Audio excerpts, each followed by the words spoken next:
Yeah, I can turn it on as well. Well, it's always good to have a backup. Yes. All right, shall we? I'm ready to start if you are. Yeah. So, hi to everyone present here. I'm Shreya Raghunath, and I am part of the activities committee at the honors board. And along with me, we also have Sander, who's a part of it, and also Zikang, who's also here today. And we decided that this would be a nice event for all of you, as you had showed that you wanted a workshop like this on our Instagram. So we have Martijn here, who has his own company called Studio Convex and is also a TU Delft pass out and is quite experienced in graphic designing. And he'll be hosting our workshop today. Yeah, Martijn, you can go ahead. I will. Good day, everyone. I'm just going to put it on gallery view for a bit, see what we have here. So if I always like to ask, it's not a requirement, but if you can turn on your webcam, it does make it a little bit easier for me to, I want to say pretend as if there's a lot of people, but it don't have to pretend, you're actually there. So I'm really happy you're here. I see we're 25 people strong, so that definitely makes it worth it for me to talk a little bit about what I like to do. But before I do that, well, let me first share my screen for a bit. Well, it's going to do that. Well, the first thing about presentations about graphic design is that usually the presentations about graphic design have not had the proper attention that you would do with real graphic design. So there's a bit of a contradiction there. The presentation itself is usually quite simple and put together quite quickly, but I am going to impart on you some of my knowledge regarding graphic design and the tool which I use for graphic design most often, which is Adobe Illustrator. So let's see. Well, just to introduce myself a little bit, I've been active in the graphic industry since I think about 2011 when I started studying myself. It's not that long ago. And these days I have my own company. We're here at the inner city of Delft, and we do a lot of presentation work. We do a lot of event work for symposia and stuff like that. Well, the picture you see here is, of course, from more than 1 year ago.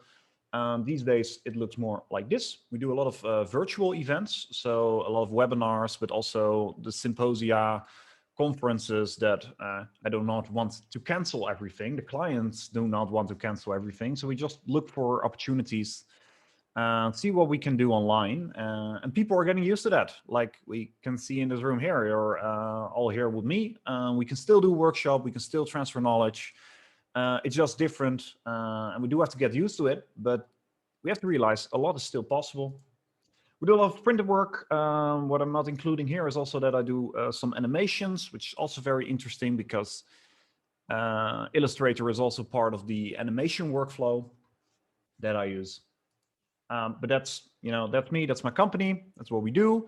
And I kind of want to know who we have here. So I actually think I have a poll, which I'm going to launch, just to sort of see who we have here in the hall. So it should appear right now in your screen.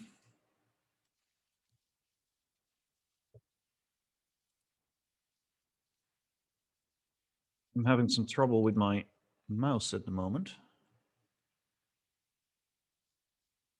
Yeah. Okay, I might need to switch mouses if I want to. You know how if you're a football player, you blame your shoes? If a graphic designer hasn't gotten his shit together, he blames his mouse and his keyboard, I guess. I only see 21% voted. Is there something going wrong? Are you guys seeing? Oh, it's a lot of questions, of course. It's all the questions in once. That's the reason. Now we're getting through. By the way, in between, if there's any questions, I think the most easy thing to do will be to just if you have any remarks, any questions, put it into the chat. And then I can sort of decide if it's something that I want to do towards the end, or I want to answer right now because it's relevant for everyone. Because I've gotten an hour, which is, to be honest, kind of insane to do like an entire course on graphic design or entire course on Illustrator. The only thing I can hope to do is to get you started, to give you a little bit of inspiration, give you a little bit of a few pointers, and then, well, you know, before you can do graphic design or can do Illustrator, or maybe just make a report or something simple like that, you will have to put in the hours, of course, yourself. But I hope to get you started on that. All right, let's see what we have here. Share results. Well, as expected, majority industrial design engineering. That's also what I studied myself, by the way, industrial design engineering, master design for interaction. So welcome to those people. 4 people from architecture. We also have people in from AV, as we used to call it, so TPM, Applied Sciences, and from 3ME. Well, welcome everyone, very good to see. Mostly bachelor student, but also some master. Most of you would describe yourself as a novice or beginner in your Illustrator and graphic design. And with the other Adobe software, it's kind of the same. And oh, that's very interesting. You all want to use graphic design of your Illustrator knowledge for different things. I think that's actually very exciting, because you can use Illustrator for a lot of different things. And I am going to touch on that a little bit. I want to sort of explain to you as well how Illustrator fits in with the rest of the Adobe software, because you know, all these software packages, they have a certain type of work in mind when you do it, and you can be sort of rebellious and use a different package for something else, but well, you don't want to fuck yourself over and try to edit photos in Illustrator or something. That's not going to help you very much. Then you do want to go to Photoshop, that kind of stuff. Anyway, thanks for filling that in. That does give me some insight. All right. So what are we going to do? Well, I talked about who I was. You talked about who you were in your poll kind of way. I'm going to give a little micro lecture about graphic design and the whole Adobe thing. By the way, I have nothing against any other software suites. No one from Adobe pays me to talk about Adobe. It just happens to be the software suite used by graphic designers, by animators, movie makers as well sometimes, although there's also like DaVinci Resolve, and there are alternatives. You don't have to go with the flow, but it is the way of least resistance. So, but I do always admire people looking for other ways to do it, because it does lead you to, well, your tools do also decide the work that you make. So I would, if you have the time, experiment with other stuff, but Adobe is always a good place to start. I'm going to show you just a little bit of the basics, because, well, the poll pointed out that most of you would describe yourself as a novice or a beginner. So I will point out some tools in the interface, like, well, this is the stuff that you use. I hope we have time for a little bit of a click along. But at the very least, I'll show you some of the other materials that there are, and there's a lot, because that's the good thing also, if you're using the most popular software suite, or suite. I think it's suite, not suite.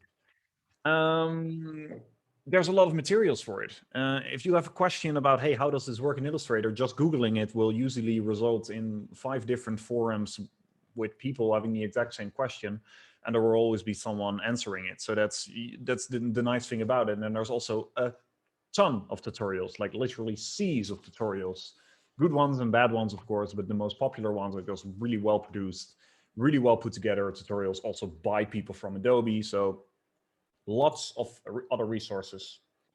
And I think that's gonna 1 to 4 or 1 to 5 is already easily gonna take an hour. I mean, we're almost already 15 minutes in.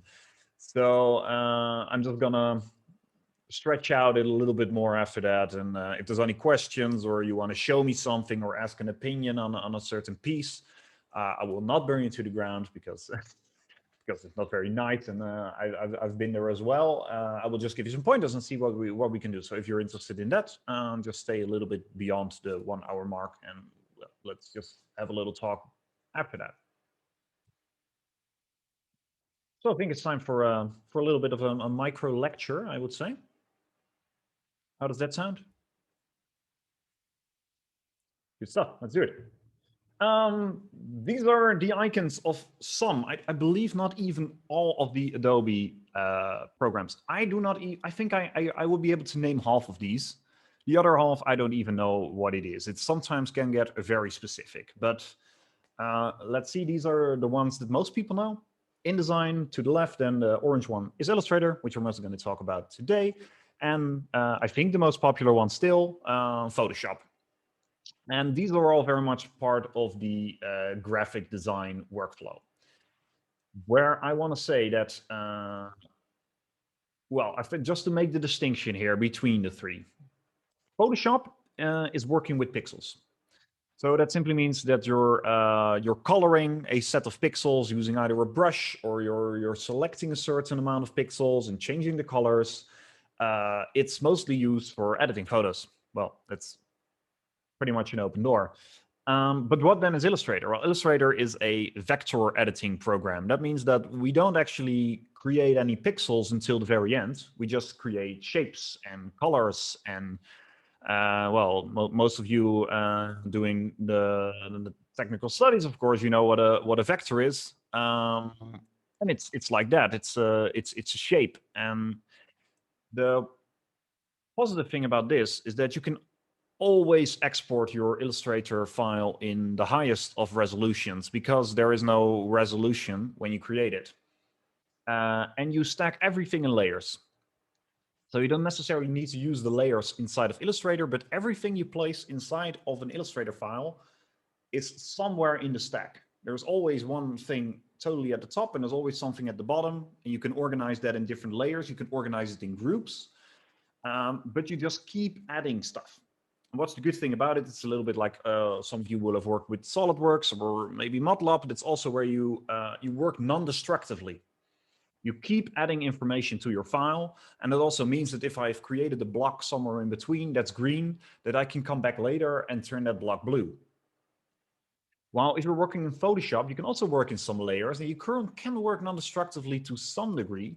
At a certain point, you will start to manipulate pixels in a way that you cannot come back easily later and then change it back. Well, you can work very carefully, you could get it done, but it's not the essence of Photoshop to work non-destructively. InDesign works in the same way, but InDesign is mostly developed for printed work, so reports, brochures. But I will say, my advice, if you're making something that's one page large, or maybe just a brochure that folds open, you can also do that in Illustrator. Because Photoshop, InDesign only comes in when you have a lot of text. Illustrator cannot process text with all the different varieties and delicacies that come into the art of typography, but InDesign has all of those tools, ligatures, alternative sets, all the kind of detailed stuff that you want if you're going to work with big blocks of text. So as soon as your text becomes kind of a thing inside of a production, you might want to work towards InDesign. But you don't have to choose one of the tools, because you can link them together. You can, for example, create an illustration in Illustrator, import that illustration in InDesign, be working in InDesign and use all the great text tools that you have there. And if you want to then edit the illustration, or maybe you've created something of a decoration on the back of the document, you can go into Illustrator, edit the illustration, save, go back to InDesign, and it will say, hey, something has changed. Do you want me to update it? And you say, yeah, I kind of want to update that. And it will collect the Illustrator file and say, well, this was changed and now it's the new one. So you can work interlinked. And that also counts for Photoshop, by the way. You can easily import Photoshop documents into InDesign, into Illustrator. There are some delicacies. Sometimes stuff gets very large. You have to be very careful with that. But it's nice to use the strong properties of each of these software packages, and use the best parts each time that you need them. Well, there's also some other stuff. This is what becomes practical if you're doing moving productions. So for example, I myself also make animations. That's where I make my illustrations, my graphics in Illustrator, and I can import them in After Effects, and then every separate layer, and that can sometimes turn into hundreds, literally hundreds of layers, can be animated separately. And again, I can go back to Illustrator, change some stuff there, and it will be updated in After Effects. Premiere is mostly for editing. You can also do, apart from animation in After Effects, you can also do special effects in After Effects. So if you want to insert some explosions and stuff like that. And the weird sign in the top left here is a relatively recent addition to the Adobe family called Media Encoder. And if you're going to export a lot of moving pictures, video files, it is an amazing software, piece of software, because you can very easily render different projects, make a nice stack, say like, I want to export this in 4 different formats, which can be very useful if you're managing a social media channel as well. Anyway, that's the fun stuff. Audition is for audio, by the way, even a world apart. Well, we're not going to run into that too much. This is, for example, a workflow where you're creating some stuff in Photoshop, you put it in Illustrator, you add some to it, you might put it into After Effects, but the audio is edited in Audition, and then you all bring it together in Premiere, and then you render it in Media Encoder. Well, all of this is sort of optional, because you can also render from After Effects and do the audio in there and also create your graphics in there. Then you only need After Effects. So it all depends how deep you want to kind of go into the rabbit hole for what if you want to include all these other packages. But I want to talk a little bit about, I've now talked about the tools, but I kind of want to talk also about what you do with the tools, because if I'm a carpenter, if I'm a carpenter, I would now have talked for 10 minutes about hammers and nails and screws, but I'm not talking about carpentry. So what we're doing with these tools is we're doing graphic design.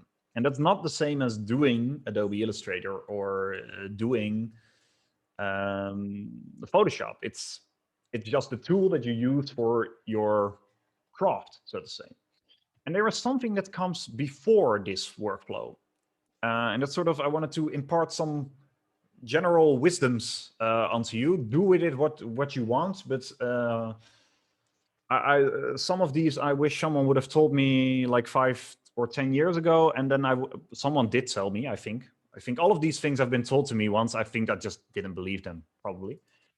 But mostly we're going to talk about Illustrator. There's something that comes before this stack of stuff. That's my first note of advice, and that thing is pen and paper. Graphic design never starts on the computer, on Illustrator or Photoshop. Of course, it first starts more or less in your mind, but your mind's best friend is the pen and paper. Always do that. Because even the most skilled Illustrator clicker can make a design easier with pen and paper than in Illustrator or in Photoshop or in InDesign. And the thing is, what you have with design, and that doesn't only count for graphic design, but also for product design or architecture, or maybe even solving engineering problems, is that you will be tempted to create something in the direction that you want to have it, but it just doesn't work yet. There's something, it doesn't work. And what starts to happen is you start to change all these minuscule details. You'll start to change a font or create your design in 30 different variations of the same color green. The problem is it's not in those kind of details usually. If a design works, you'll usually see that it works from the sketch. You don't have to go into Illustrator to see that something works or doesn't work. And of course, it's very important, the sketch won't be pretty. The sketch will look like shit. But the thing is, you don't need to have a great sketch for that process, because it never leaves the kitchen. Your client, your teammates might never see those sketches. They're only for you to see what works, what doesn't work. So this really is my advice. Even if you're terrible at sketching, it doesn't really matter. Of course, you will get better at it, and that does help. always start with paper. Second thing, and I think I already said it, Adobe Illustrator is not the same as graphic design.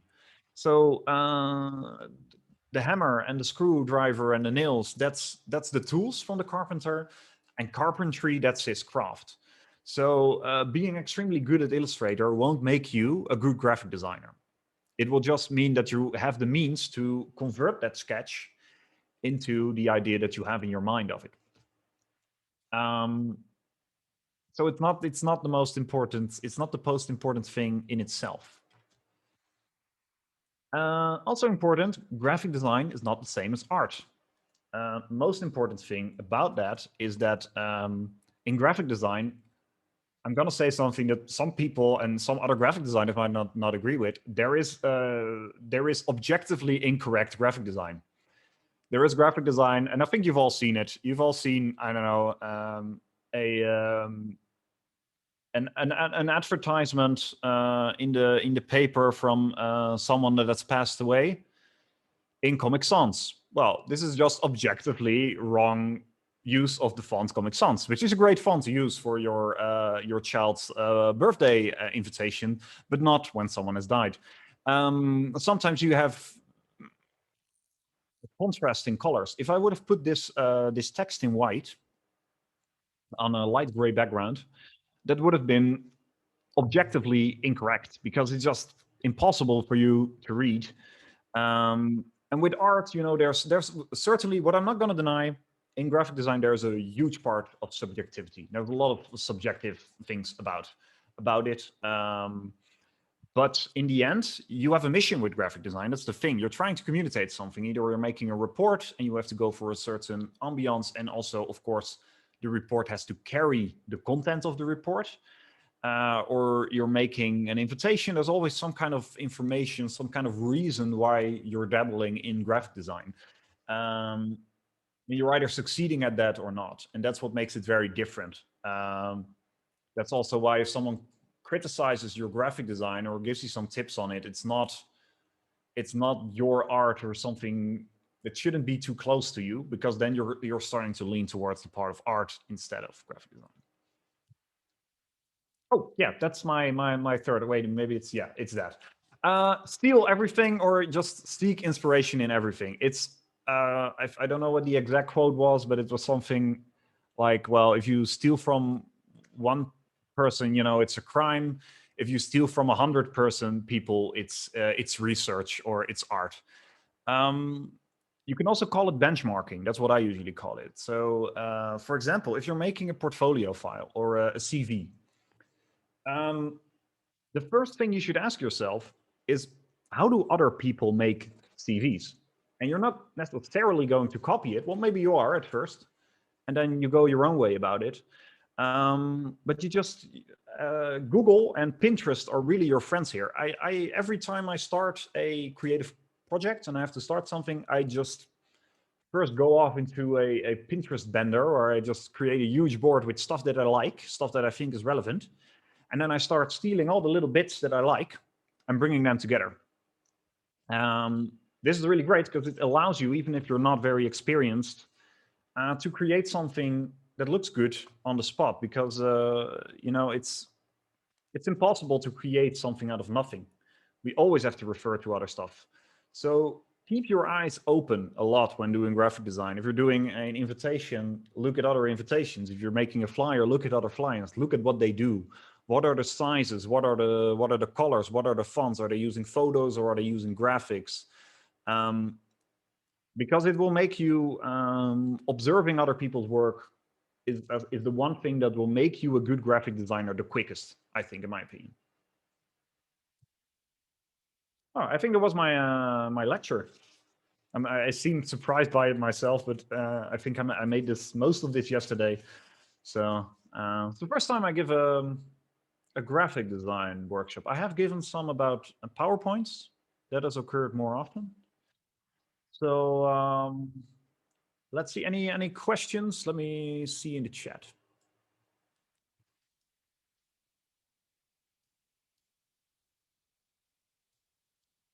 Well, Francois summarize very well what I just explained. Look online. There's thousands of stuff that you can borrow inspiration from. I think it's a good idea to take a look at Illustrator for real this time and create something. Gonna open it in this window. And just I think it's a good idea if you can. I'm not sure if everyone is having two screens, for example, or something like that. If you can, also open Illustrator already and sort of mess around along with me.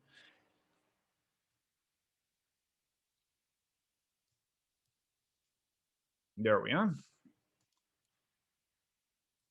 Billing issue, resolve now. Oh yeah, be very careful. Oh, this is a really out of the box tip. When using your TU Delft info to get a Adobe license, because you can go to SurfSpot and get a license for Illustrator or the entire Adobe software suite actually for a reasonable price, especially if you also have an employee account, then it's even cheaper. Be sure that you do that in a way that you don't like give them your credit card information, because that means that by the time that your license runs out, they'll start charging you the regular amount, which I think is 60 or 70 euros a month, and you'll be screwed. So this is why I'm getting a billing issue thing over here, because they don't have my credit card stuff, because I don't want them to start charging me. So that's something that happens to a surprising amount of people. But you can get it for pretty cheap with an education. I think the website is surfspot.nl, surfspot.net. Not sure which one, but you'll find it. You can get it quite cheaply there. All right. My screen is visible, right? Still the Illustrator interface. Yes. Yes. Well, let's see. Well, the first thing we do is, of course, we create a new file. And what I think is useful to start with at the beginning, and it's already under advanced options. Well, it's not advanced at all. It's the question whether you want to work in RGB or in CMYK color. Rule of thumb, RGB is when you're making something for the digital sphere. CMYK is if you're making something printed. I'm gonna go digital for now. You can usually convert it later, but stuff will get, your colors will get converted. I could do an entire lecture about that on itself, but I will not. And we're going for 72 points per inch, which is the default if you're making something digital, but the PPI doesn't actually matter very much if you're doing it digitally. Well, my canvas is now 1920 by 1080, which you will recognize as a full HD canvas. And I'm just going to click create. It doesn't actually matter that much because all of these settings can be changed later. You can change your color mode. You can resize your artboards. You can do all that kind of stuff. It might look different in your Illustrator because it all depends on your workspace. In Adobe software, you can always change your workspace and adjust it to your preferences. You can find that up here with the window, and then you can find a bunch of standard workplaces that they have put together. I probably already messed this one up. I never bothered to sort of make my own workspaces, although I probably should. I'm currently apparently in Essentials Classic, and it will look somewhat like this. You have some tools on the left, you have some panes with extra options on the right. And later I will do a click along with you. There is definitely no time for me to go even through a representable amount of tools. But if you're in Illustrator, the most important thing is for you to navigate. You want to move around your canvas because sometimes you want to zoom in, sometimes you want to zoom out, you want to go left, right, up, down. And for that, you definitely want to use your keyboard and your shortcuts, because that's gonna get tiresome. You'll have to learn some shortcuts. essentially, because if you're gonna have to search for everything in these little drop-down menus, that's gonna get tiring very quickly. So at first, let's try the space bar. So pressing the space bar and holding it will actually give you the pen tool, which is a little hand that lets you move the canvas up and down. What I use a lot is the letter V, the V from Victor, to create the, I think it's called the selection tool, which is essentially lets you select one or multiple pieces on the canvas. I'm now pressing Z, which is the zoom tool, the Z for zoom, which if you press it a few times, lets you zoom into a part of the canvas. If you keep Alt pressed while in the zoom tool, you can zoom out. The little plus will turn into a little minus, and you will zoom out. So the space and the zoom tool eventually lets you go everywhere. There is practically no 3D in Illustrator. You can sort of create some 3D-ish stuff, but it's not meant for that. It's meant to create a 2D canvas of pixels. So it's zooming in and out, and it's going left to right. So pretty easy stuff. Well, let's start creating some stuff, right? Let's first create some text. So here we have the text tool, the little T. We can drag your mouse across the screen to create a little box of text. In the newer editions, it will automatically fill with some lorem ipsum placeholder text. I always like to grab my own favorite placeholder text, because the lorem ipsum does get a bit boring when you've been in graphic design for as long as I have, which is not even that long, but you have to, you have to keep it a little bit fun for yourself. So I usually use the parable of the sloth and the goose, but I have not been able to set my InDesign, my Illustrator, in a way that it automatically uses that. So for now, it's lorem ipsum dolorsit amet. That's a way to create some text. So I've just told you about the direct selection tool. By using V, you can select the text. You will have a bunch of options at the top to make your text bigger, select a font. And as soon as you've selected the object, you can also go to the right, and choose some choose some colors, for example, with the swatches, where you essentially have your palettes, the wooden thing that the Dutch painters used of old, with all your favorite colors on them. You can even modify the colors that are shown here, import color libraries. But if you haven't changed anything, you'll have a sort of basic color set over here. So I'm now turning this hideously pink, just for demonstration's sake. So I'm going to make the text a little bit larger. And I'm going to centralize it for the heck of it. You can use these handles to adjust the sizes of it. But that's just a bunch of text. We also got, we got the rectangular tool, which just lets you create rectangles. If you press this tool for a little bit longer, you actually get some extra options. To also create, for example, an ellipse, which you can also create a circle with.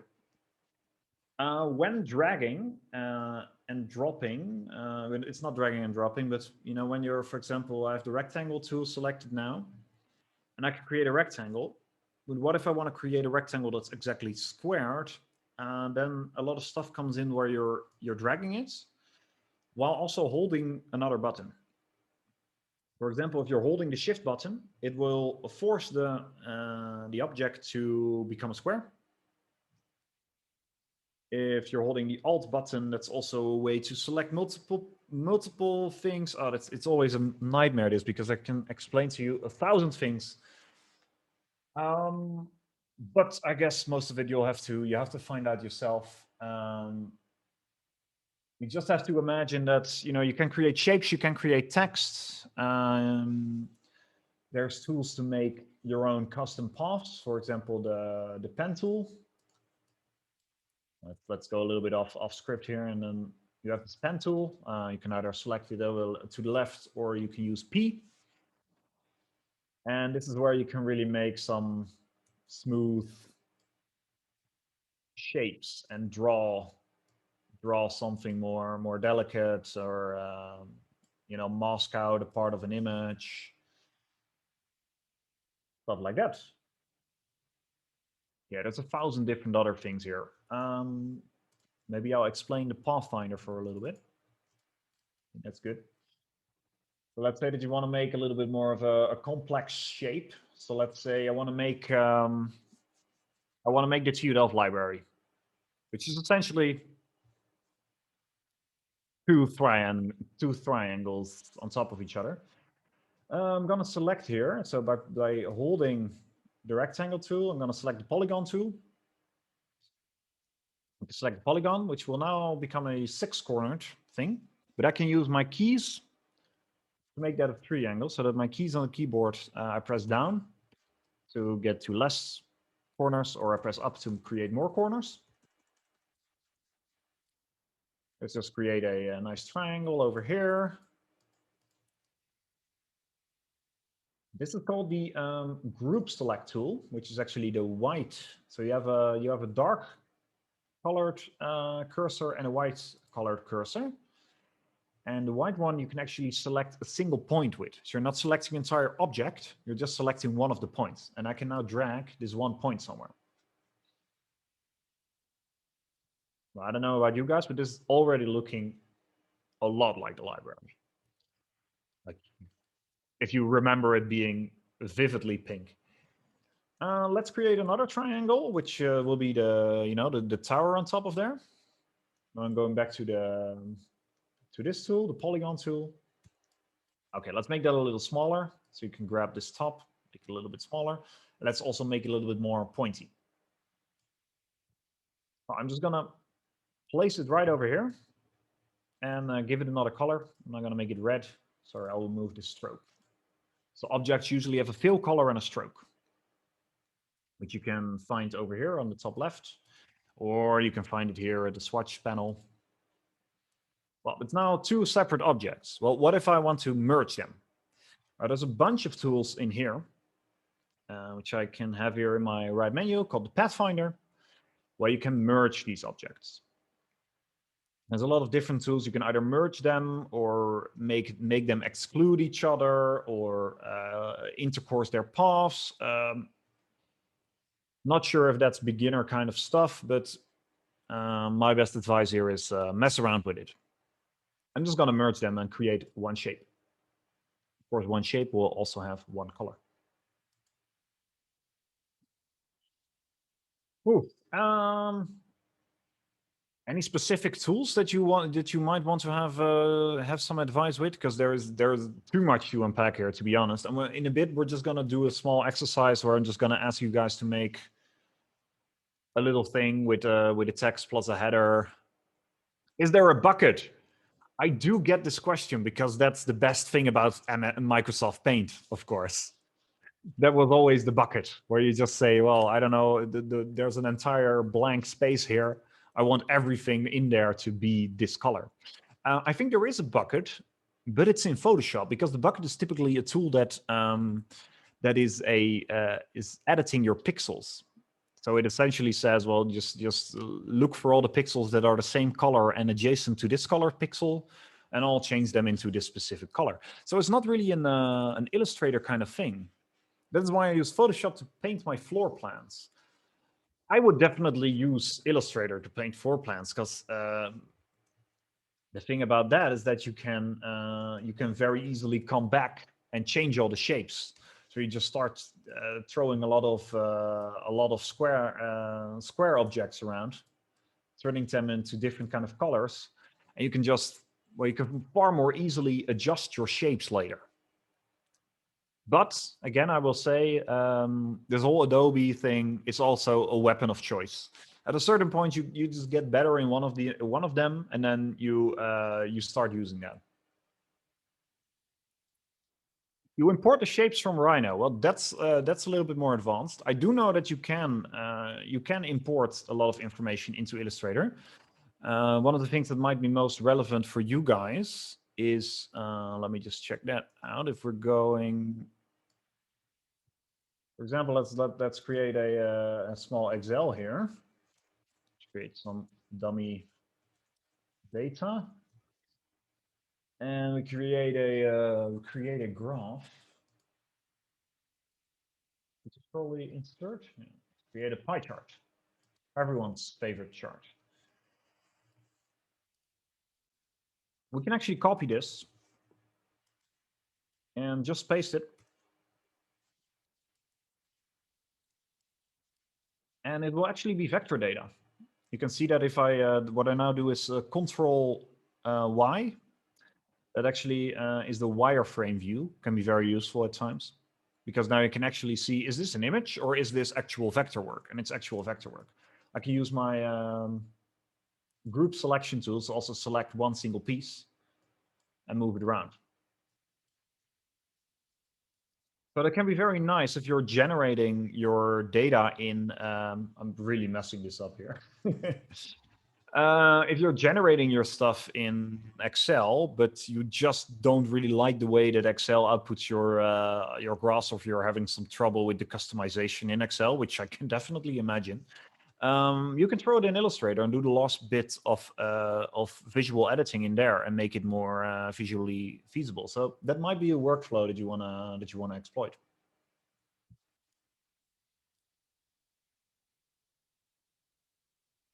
All right. Any other tools that you want a specific explanation? There might actually be a bucket in here, but I think it works differently than the... You can actually also make graphs inside Illustrator.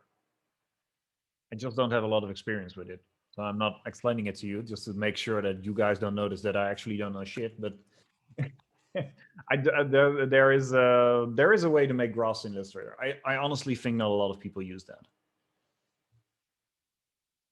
Just like there's also a way that there's also like symbol tools and pattern tools in Illustrator, which are, I think, used by a very specific type of user. But you're always going to have that with these specific software. I can elaborate on the pen tool. Yeah, the pen tool is actually, I think, one of the first things that I really learned. It's actually not this one. So what the pen tool does, it creates, when you click it first, you create a dot. And I can click somewhere else and it will create a straight line to that dot. But if instead of clicking, I start dragging from here, you will see these two arms, which essentially makes me create curved lines. If I just start and do a little bit of this, the four people most adjacent to me inside of Zoom will be my victims here. I paste an image in here. So there you are, Sander, Timo, and Eva. And say I want to, let's say I want to cut Sander out of this picture, then it might be very useful to, a lot of people will do that in Photoshop, by the way, and rightfully so. But let's say we want to do it really quickly in Photoshop. I can use in Illustrator, I can use the pen tool. This takes a little bit of skill.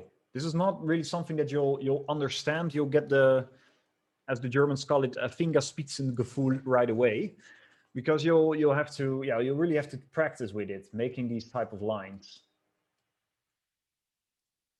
So I can sort of start following the curves of Sander's face and his ears a little bit. Not really, well, you can put as much time into this as you want, and you start adjusting these handles to make, you make like curved lines that also, or just clicking a lot, that also works. Well, we have something of a shape. Let's close the shape as well. Now we have a shape, we can give that shape a color. Not very useful, because what we're going to do now is you're going to use it as a clipping mask, which essentially says, I'm going to grab my scissors and I want to cut a line of the image and only have that part visible. In Photoshop, you would also do this. You would just start deleting the pixels around it.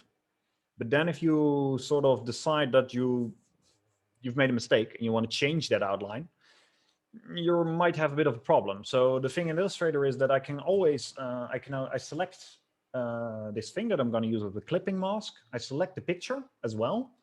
I do this by holding Shift and then also clicking on the picture. Now I have two things selected. I do right click, which will give you a context menu, which will give you options which depend on the situation that you're in, depending on your context. And I will say make clipping mask. And now we have Sander cut out of the picture. And like I said, it's nice. I can go back later and I can still change these outlines. Let's say that I think I've done a bit of a mess here. I can make it better later. One of the uses of the pen tool. What I used to do, I think my start with graphic design was I drew tribal tattoos, which I always did with the pen tool. So I just did, you know, these boring little doodles that you used to make in high school in your textbooks. What I usually did is I drew them in my textbook, I scanned them in, and then started making them digital, started uploading them online. I still think they're pretty hideous, but for some reason there are people in the world that have tattooed them on their bodies for my designs, which is amazing. But I don't know why you would do that, but it happened. So that's really where I started with the pen tool, just making these weird shapes. But it can also be useful in actual graphic design. Well, I think Sander has turned off his webcam now, which I understand after this treatment. I think we can continue with a little bit of a click along. Yeah, so let me go back to the presentation. Should be open still. Yeah, so what I want to do with you is make something which just creates, has 4 different ingredients. An image, a header, which means just which is just text, but it's bigger and more important and probably has a little bit of graphic attention given to it. A big bunch of text, here shown as my favorite placeholder text, the parable of the sloth and the goose, I think. Bonus points to you if you know it. And a shape. Well, I don't know what the shape is on the left here. I think I'm trying to make something again like the library shape. Here it's a graph again that I imported from Excel, and here it's a white block of text with a little bit of transparency, so you can still see the image behind it. This might be a roll-up banner that you get printed, you know, what these big things that you pull up that they have a lot at symposia and conferences. This might be a PowerPoint presentation. This might be a very poorly done Instagram post. But essentially a lot of graphic design is just a combination of different photos with some graphical elements and with some text. So if you can create an image, if you import an image, import text and include a shape, you can probably already make a lot of things. So I would like to challenge you all to just open Illustrator, open a new artboard, and import a nice image. It really doesn't have to be the library. Yeah, make something. So maybe make something that you in the end want to make. If you want to make the front of your report, select that. If you want to make a brochure, do that. What I'm also going to do, I'm going to allow all of you to share your screen. So if you have a question, I might ask you to share your screen just to so I can help you along there. So while you guys are doing that, I'm just gonna go to some more questions. Francesca asks, how would you recommend using layers? I think that's a very good question, actually, and depends a lot on style. I myself only start using layers when my files get very complex, because like I said before, in Illustrator, everything is already essentially in layers. They don't interfere or the elements don't interfere with each other. They're not destructive to each other. They're already on top of the other or below the other. So what I start using Illustrative layers is, for example, when I have a lot happening on top of a background, and inside the background there's also already a lot happening. Then I will make a separate layer, which I will call background. So the layer tool, the layer panel is also on the right here. This one. So currently we have one layer. If you want to create a new layer, you click here. Good thing about layers is you can hide them and you can lock them. So you have your stuff a little bit better organized. I don't always feel the need to create layers, but it can really help you to organize. And what you can also do is, if you have a lot of different elements inside of a file, you can sometimes, and you want to export all of that, you can export every layer separately. So that can also help if you're, for example, making an animation, then you want to animate every layer separately, and you make sure that every single one of your elements is in a separate layer. And furthermore, it's really up to you and to your style. Just don't put too much time into organizing your file if it's not really necessary. Because if your file is very simple and it only includes, like, I don't know, less than 50 elements, then you won't always need layers. You can also have, inside of an Illustrator, multiple artboards. So if I do Shift O, this creates, I don't know, maybe it's called the Artboard tool. I can draw more artboards, or I can copy artboards that I already have. And that's sometimes also what you will do. And maybe these artboards are different variations of the same thing that you're working on. I really like to have, sometimes create a variation, mess around with it a little bit, or delete one of the older variations. And it's nice to see stuff next to each other.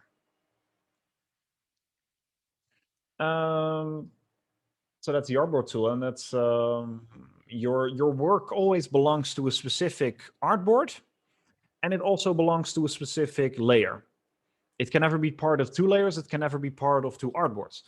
Oh, groups. Groups is a very good one for organizing. I can select multiple objects. Let's say that I have these 3 objects on top of this text here. I select all 3 of them by holding Shift and then clicking all 3 of them, and I do Control G. They are now a group, which is very useful because if I now select one of these elements, I will select all 3 of them because they act as a group, and I can scale them as a group, and I can give them properties as a group as well. I think that's the most important thing for organizing, is create good groups. If you're making an illustration, like you're creating a little puppet with a face, then you might want to group his entire head, and then group the torso, so you can grab the entire head very quickly. Otherwise, you're going to have a bad time selecting all these little parts of the face every time you want to move the face. So groups can be very useful. Control G to group. Control Shift G to ungroup. So when you select your Rhino lines that you want to add an Illustrator, you can export them from Rhino into an Illustrator file. Just use Command Export. Well, this is some advanced shit going on, guys. Rhino and Illustrator. So I will leave that up to you. I've never done that. I'm not a big Rhino user anyway. So, but vector information can be imported and exported. Also between Office files. Sometimes it breaks, and sometimes it don't. Sometimes it doesn't. And then you're lucky. So I would always say just try it, because maybe you don't have to. Then you don't have to recreate something. You can just import it from the other file you were working with. Ooh, what's your opinion on drop shadow? Another really good question, because it's very controversial. I think there was a time 10 years ago when the drop shadow was. This was also like one of these parts where the subjectivity of graphic design really shines. Everything had a drop shadow back then, I believe. These days, it's used more sparsely. And I have a colleague which is like vividly against it. He will always laugh at me when I dare to include a drop shadow into something. Just to give you guys an idea of what a drop shadow is, just like a small shadow. You can do it here by Effect, Spy Lines, Drop Shadow. You get a small window. Ooh, blending modes. That's an entire lecture on itself. I still haven't figured them out completely. But let's say we can do preview, and you see this little shade. It's a certain aesthetic. If you use it these days, use it sparsely. It can, for example, be very useful if you have a very busy picture and you want to add text to it. The text might fall into the picture because the image behind it is just too busy, too much happening in there. Then you can either use like a glow or a drop shadow, or maybe add a bit of a darker element. Oh, that's a very good example. To the top right, you see my logo. If you look at it, you see that I've actually created a little bit of a darker shade behind it. I can go into my OBS and actually, if my OBS wants to be opened at the very least. I can also hide that shadow. You see, oh, with my board, whatever's going on there, it starts to be a little bit, busy. Oh, it's already in the file. So I've added a little bit of a shade just to create more contrast. And I think this drop shadow can still serve well in these kind of situations.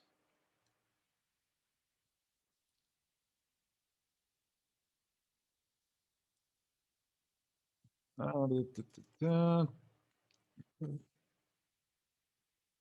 want to cut off the corner of a picture. So in this situation, you would use the clipping mask. So let's say that we have, let's pick some new victims over here.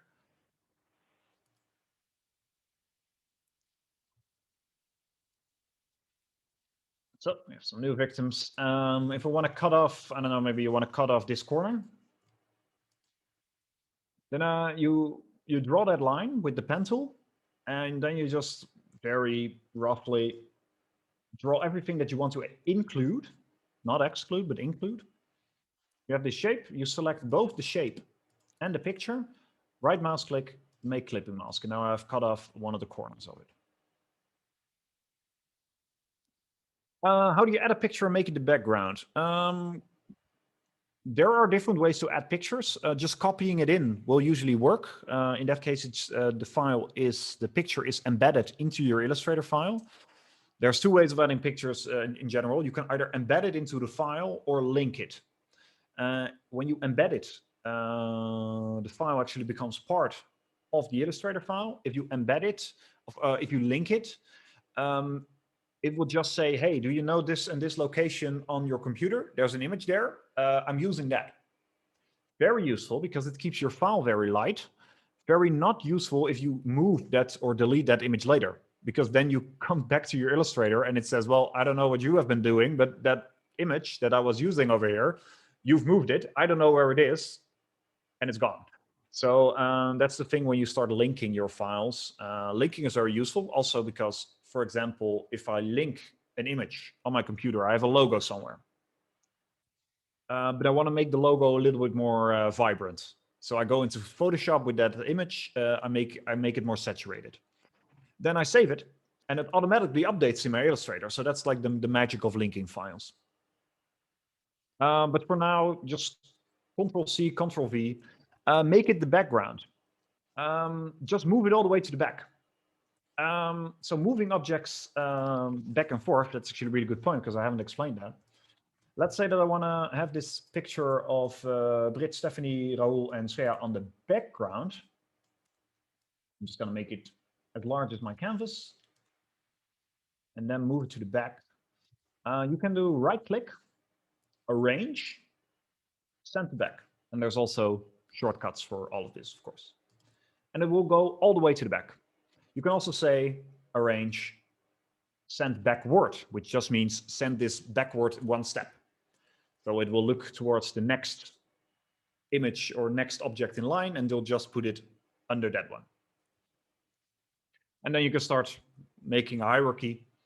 Of course, you can also make a background layer included in that. Then make sure that that layer is all the way in the back. And then everything that happens in that layer is always in the background. I think I've been creating an absolutely marvelous piece of graphic design over here. Yeah, let's make it a little bit lighter. So let's say like 30% opacity.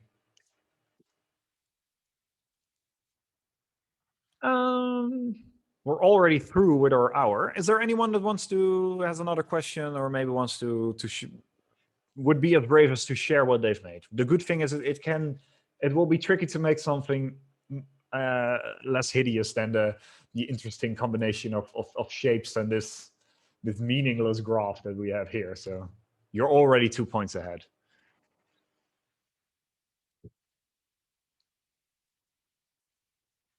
Anyone up for that? Let's see if I've yeah, with the drop shadow, what you generally recommend for blur and opacity options? It's really, yeah, it's gonna be a stupid answer, but it depends. Really, just try stuff out. But with the drop shadow these days, be subtle. It's not in fashion anymore, so to say.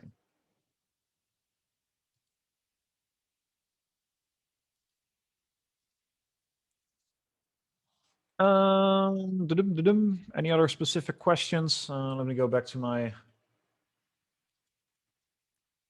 Have you been able to create something with a header, an image, a text?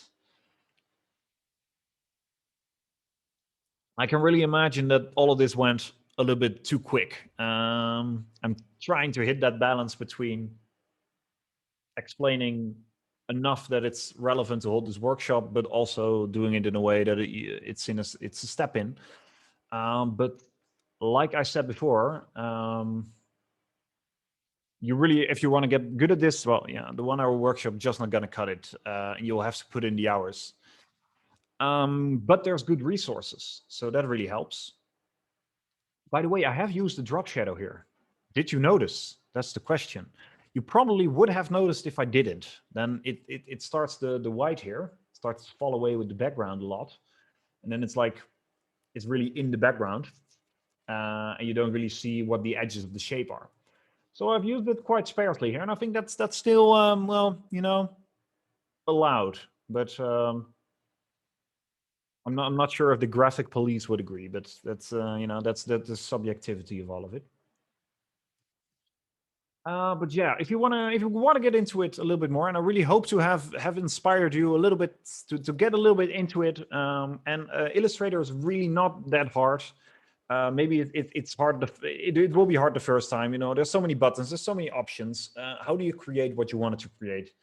But you will see that the learning curve is not that steep.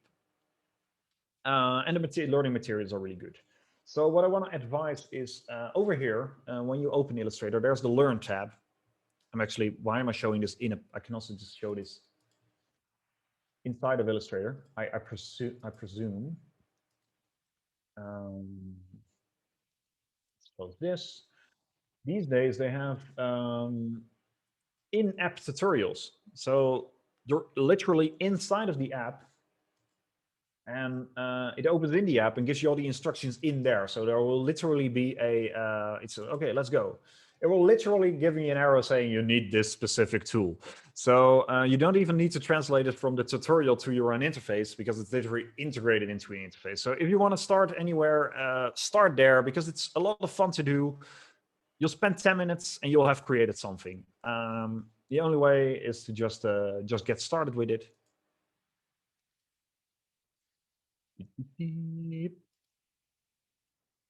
Yeah, furthermore, yeah, Google it.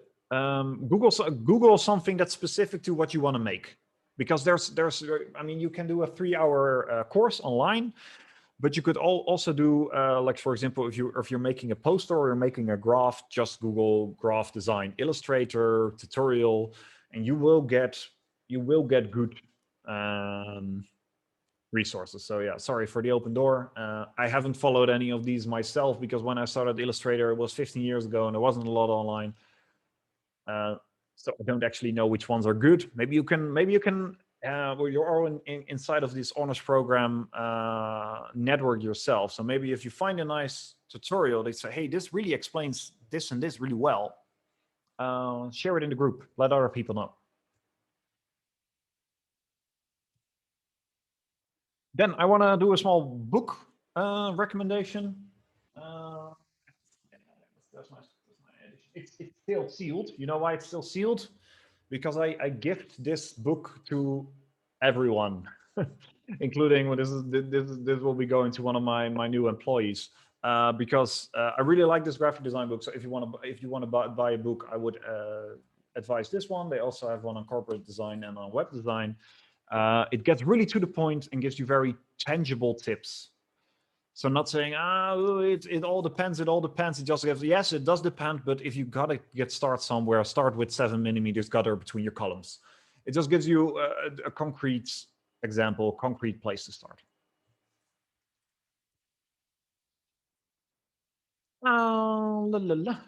So I'm just gonna chill here for another 20 minutes, answering questions, having a chat. If you don't have any more questions, you've got somewhere to go. I'm far past my hour already. I want to thank you a lot for your attention. But otherwise, I'll just be here for another 20 minutes answering questions. So maybe I'm just going to see the settings of this Zoom call. Yeah, great, Martin. Thank you. Thanks a lot for your presentation.